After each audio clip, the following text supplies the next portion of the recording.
ማርቲ ዛሬ የመጀመሪያዋ ነው ቤቷ ውስጥ ያስገባችኝ። እድለኛ ነው። ብዙ ጊዜ ጠይቅሻለሁ። ዛሬ የመጀመሪያችን ነው። ምንም አይደል።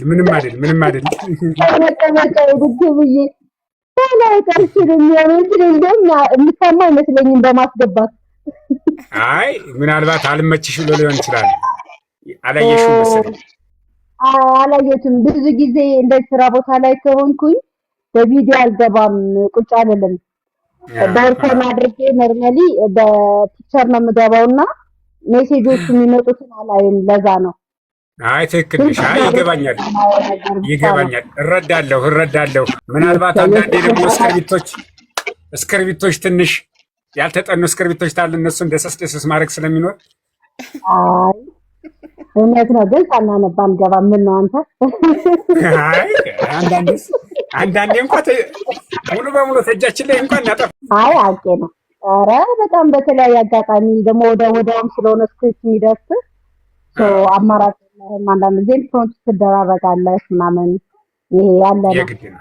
ባይሆን ስሜቱን መረዳት ሀሳቡን መረዳት ነው የሚጠበቅብንና ልክ ነህ። አዎ ዋናው ሀሳቡን መረዳት ነው። በጣም ነው የምወድልህ ስሙን ባይ ዘ ወይ ቀሚስ መልቲሚዲያ ፕሮሞሽን የሚለው በጣም ነው የምወደው። እና እንዴት ናቸው? ስራው እንዴት ነው? ቆንጆ ነው። ስራ ጥሩ ነው፣ እግዚአብሔር ይመስገን። እከታተላቸዋለሁ፣ ደስ ይለኛል። እናመሰግናለን በጣም ስለምትከታተሉ፣ ደስ ይለናል። እከታተላለሁ። በደንብ ነው የምታየው ዳጣ? አየዋለሁ። አንዳንዴ ተሆነ ጋራ እየተመሳሰለብን ጉድ ፈላ አለ። እናንተ ላይ ያሉ ልጆች ሌላ ቦታ ላይ የሚሰሩ አሉ ይኖራሉ። ያው ይሄ ብቻ ስራስ ትወና እስከሆነ ድረስ አዎ የግድ ነው። አማራጭ የለህም። በተለያየ ካራክተር ሊሆን ይችላል እንጂ ግን ተመሳሳይ ካራክተር አይፈቀድም። በተለያየ ካራክተር በሱ መንገድ ያው በተለይ አሁን እያመጣችኋቸው ያለች ቆንጆ ነው። እንትን እያወራን ነበረ። ይሄ የጓደኝነት ቦርደር ምን ያህል መሄድ አለበት? ቀይ መስመር ለራስ ማስመር ጥሩ ነው። አለበለዚያ ራሳችንን አሳልፈን በሰጠነው ቁጥር ምላሻችን ከራሳችን ጋር የሚያጋጨን፣ ለሰው ያለንን እምነት ክብር የሚሸረሽርና ሰውን እንዳናምን ያደርገናል። ያን ነገር ደግሞ ሄዶ ራሳችን ማጋለጣችን እንደውም አሁን ላይ እንደ ፋሽን የተያዘውን ራስን እስከ ማጥፋት ድረስ የደረሰ ሌቭል ላይ ደርሷል። እና ምንድን ነው የሚሻለው? ምን ብናደርግ ነው የሚል ሀሳባቶች እያወራን ነበረ። ምን ትላለህ አንተ? ድገሚልኝ። የሆነ መኪና እያለፈ ሳይሰማኝ ቀርቶ ነው። በጉርብትና ውስጥ በጓደኝነት ውስጥ ያለ መቀራረብ ራስን ገበናን አሳልፎ መስጠት፣ ውስጥ ምስጢርን እንደውን ጥፍጥፍ አድርጎ መስጠት የሆነ ቀይ መስመር ሊኖረው ይገባል። አለበለዚያ እኛ በሰጠነው ልክ ምላሻችን ከባድ የሆነ ችግርን ወይ ደግሞ ጉዳትን ይዞብን እየመጣ ነው። እንዲሁም ደግሞ ጭራሽ አልፎ ሄዶ ከዚህም ከራሳችን ችግርም አልፎ ባለን አስተሳሰብ ደረጃ ገብቷል ራስን እስከ ማጥፋት ድረስ እየደረሰ ነው። አሁን ላይ ሰውን በፋሽን እያየው የሚመለሱ ይመስል ግን ደግሞ ገበናቸው ስላለፈ ማንነታቸው ስለተላለፈ ብቻ ራስን ማጥፋት የሚባለው ነገር በጣም እየተበራከተ ነው። እንዴት እንቆጣጠረው? እንደው ምንድነው መደረግ ያለበት የሚለውን ነገር አንስተን ከጓደኞቼ ጋር ከቤቱ ጋር እያወራንበት ነበር። ምንድነው አንተ ማስነው? እኔ ግን በምን አይነት ጓደኝነቱ ቅርርቡ እስከምን ድረስ የራስን ምስጢር አሳልፎ መስጠት ስንል እስከምን ድረስ ነው? ለምሳሌ ምስጢር የሚባሉ አሉ፣ ድብቅ የምናደርጋቸው ናቸው። አሁን ምስጢር ለራስ እንጂ ሌላ ማንም ይሁን ጓደኛ አሳልፈን የምንሰጠው አይደለም። እነሱን ሁሉ አሳልፈን ሰጠን ከሆነ ሊያስጠይቀን ይችላል። ወይም ደግሞ ራሳችንን እናጠፋለን እስከምንልበት ድረስ የሚመጣ ከዚያ ሰው ጋራ በተለያየ አጋጣሚ ትልንስንችል አንግባባ። ለምሳሌ ጓደኝነት ስንል ፍቅረኛን ሊጨምር ይችላል። ገብቶሃል? በጣም የልብ አጋርን ጓደኝነትንም የመሰረት ነው ሊሆን ይችላል። ግን አሁን ከዛ ሰው ጋር ስታወራ አንዳንድ ጊዜ በክብር ጉዳይ ላይ በጉርብትና ዙሪያ ላይ በጣም ብዙ ፊድባኮች ይኖራሉ። ገበናህን ጓዳህን አሳልፈህ ስትናገር ስታሳውቅ ነገ ከነገ ወዲያ በኋላ የሆነ መጎራበት ሲመጣ ቀድሞ የሚመታህ ያ ምስጢርህን የሚያውቀው አካል ነው እንጂ ሊሸፍንልህ ጓደኔ ሊከላከልልህ አይፈልግም። ጭራሽ አውጥቶ ያሰጣል። ይሄ ማለት ግን በነገራችን ላይ ሁሉንም ማለት አይደለም። በጣም ደግሞ ለጓደኝነት ዋጋ የሚከፍሉ ምስጢራቸው አድርገው ሞት ቢመጣ ከራሳቸው ጋር ቃል ገብተው የሚይዙ በጣም ይሄ እንደ በመብራት የሚፈለጉ በጣም ውስን የሆኑ ሰዎች ይኖራሉ። የነሱን ክብር አንነካም። የነሱ ክብር ከእግዚአብሔር ዘንድ መመረጥ ነው። ለኔ በጣም ትልቅነት ስለሆነ እነሱን አንነካም። አብዛኛው ግን የምናያቸው ነገሮች ምን አናውቃትምና ነው እንዴ አላውቃውምና ነው እንዴ እየተባለ ምስጢሮች ሲነዙና ከዛ በኋላ ማጣፊያ ያጥራል። ብቻህን መከላከል እስከሚያቅት ድረስ በጣም ትልቅ ችግር ውስጥ ይከተውና እኔ በየትኛው መንገድ ቢመጣ ራስን ማጥፋት የሚባለውን ነገር አልስማማበትም። ኮምፕሊት በየትኛው መንገድ ትክክል ወይስ ማድረግ መጋፈጥ ከዛ ደግሞ በድክመቱ ውስጥ ያለን ጥንካሬ አምጥቶ መጋፈጥ ነው እንጂ ደካማ ማንነትን ራስ ላይ መስርቶ ራስን ማጥፋት ነገን ጥሩ ይምጣ መጥፎ ይምጣ የማታውቀውን የምድር ህይወት መሰናበት መፍትሄ ነው ብዬ አላስብም። ተረዳህ? ተረድቼሻለሁ። አሁን እየተረዳሁሽ ነው። ስለዚህ መጀመሪያውንም ጉርብትና ስንመሰርት የራስ የሚባል ነገር መቅረት አለበት። ሁሉ ነገር ሳላልፎ አይሰጥም፣ መሰጠት የለበትም።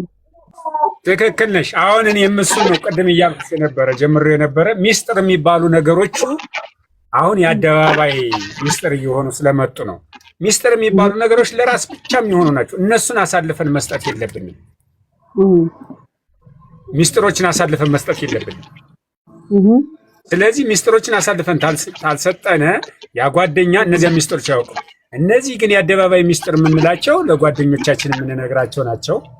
እነሱን ብትሰጣቸውም ለእኛ ለህይወት ላያችን ላይ አደጋም ላይፈጥሩ ይችላሉ። እንደገና ደግሞ ለወንጀልም ላይ ያጋልጡን ይችላሉ። ሰውንና ልናጠፋ እንችላለን። አጥፍተን ሊሆን ይችላል። ያንን ግን ያጠፋነውን ከእግዚአብሔር ጋር ነው መነጋገር ያለብን እንጂ በጣም ከምንወደው ጋራ ማቆም አለብን። እንደዚህ ስድሽ እኔ ያደርገዋለሁ እያልኩሽ አይደለም። ለምሳሌ የህይወት አጋሬታለች በእርግጠኝነት እነግራት እችላለሁ። አሁን የኛ ችግር ጭምር ነው፣ በቃ የራሳችን ችግር ጭምር ነው። ስለዚህ የህይወት አጋሬ አንድ ቀን ተሳና ነገር ተቆራረፍን ቀር እንዳልሽው ያንን ሚስጥር አውጥታ ትዘረዋለች። ያ ደግሞ ገመንያ ለምን ወጣ ብዬ እኔ ሌላ ነገር ላደርግ ነው፣ ወይ ህይወቴን ላጠፋ ነው፣ ወይ ወንጀል ሰርቼ ከሆነም እንዳልያዝ ሌላ ደግሞ ወይ ሌላ የተለየ ወንጀል ላፈጽም ነው። ይሄ መሆን የለበትም። ሚስጥር የሚባሉት ነገር መጠበቅ አለበት። በእግዚአብሔርና በእኛ መካከል ላይ መሆን አለበት ሚስጥሩ። በቃ ቀኖና የሚያስፈልገን ከሆነ ቀኖናችንን መውሰድ አለብን ከእግዚአብሔር ጋር ተነጋግረን ወይም ከንስሐ አባታችን ጋር ተነጋግረን እንጂ በጣም እቀርበዋለሁ ብዬ አሁን ማርቲን እኔ ቀርባታለሁ ብዬ ለማርቲ ያለኝን ሚስጥር የምለውን ነገር መንገር የለብኝም። ይሄ ከሆነ የአደባባይ ሚስጥር ይሆናል። በዚህ ልክ ነው የምረዳው። እስኪ ሌላው ቤቱን ይወያይበትና በከሱ ወስዶ ሐሳብ ይበል። ቴንኪው አባቴ። መሩ የሚሰማው ስሜት በዚህ ውስጥ ምንድን ነው? ወይዬ ማሚዬ እያዳመጥኩ ነበር ብዬ አስባለሁ። አዎ እያዳመጥኩ ነበር። የሚሰማው ስሜት በዚህ ውስጥ ምንድን ነው?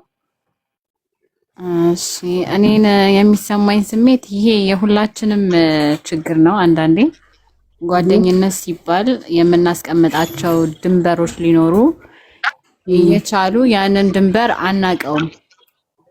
ይሄ ከምን ይመጣል ስንል ለምሳሌ በተደጋጋሚ አሁን በራሳችን ሁላችንም ስናየው አንድ ጓደኛ የሆነ መስመር ሳናስቀምጥለት ራሳችንን አሳልፈን ሰተነው ሊሆን ይችላል።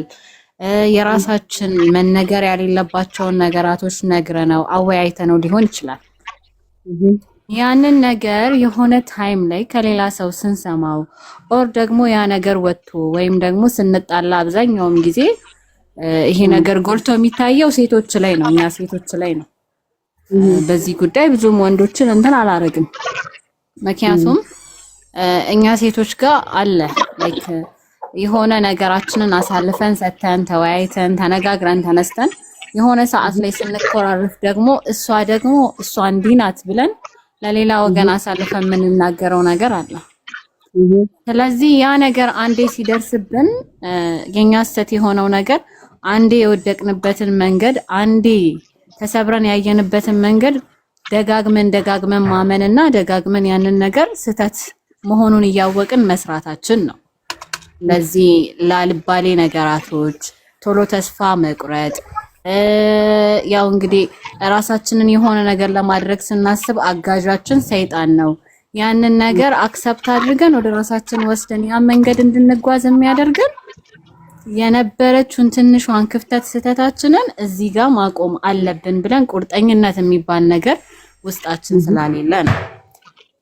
የጓደኝነትን ድንበር ደግሞ ምን ድረስ ነው ማድረግ የምንችለው ብለን ደግሞ ስናስብ በራሳችን ሁላችንም ይሄንን ውሳኔ ስንወስድ ጓደኝነት ማለት አልፎ ተርፎ እህትነት ሊሆን ይችላል፣ መወለድ ቋንቋ ነው፣ ብዙ ነገር ሊሆን ይችላል፣ ፋሚሊ ሊሆን ይችላል ጓደኝነት። ከዛም አልፎ ተርፎ ደግሞ የህይወት አጋር ላይክ አብረን የምንኖር ነገ የምንዋለድ አይነት ፈተናዎች ሊመጡ ይችላሉ። ግን የሰው ልጅ መረዳት ያለበት ነገር ይፈተናል። በምድር ላይ መዋረድ አለ፣ በምድር ላይ መውደቅ አለ፣ ደግሞ እንደገና ማበብ መነሳት አለ። አብዛኛውም ሰው ይሄ ድክመቱ ምኑ ጋ ነው? የሆነን ነገር አብቅቷል ብሎ ማሰቡ ጋር እና የሆነን ነገር እዚህ ጋር ኦኬ አብዬ ይቅርታ ሰው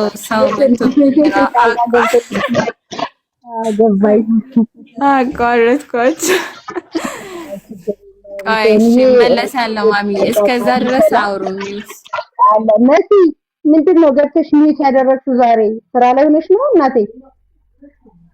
ምን አዳምጥ ብለሽ ነው?